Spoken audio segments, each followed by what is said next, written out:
এই গাইস, তোমরা কেমন আছো? আশা করি ভালো আছো। আর আজকে আমি চলে এসেছি সরাইহাট। দেখছো, এটা মাছ হাটি। আর কত রকমের মাছ দেখছো। এই দেখো, ছোট বড় সব রকমের মাছ আছে।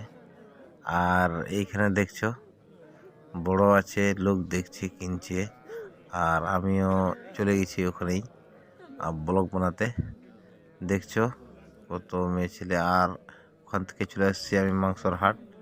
শুয়োর মাংস দেখছো কত ভিড় লেগে গেছে।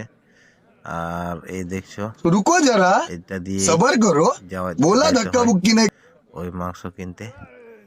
আর ওখান থেকে আমি চলে আসছি দেখছো এই রাস্তা দিয়ে বাড়ির দিকে। এই দেখো, এটা বার হওয়ার রাস্তা। কত এইখানেও ভিড়। এটা ওটা আছে, এটা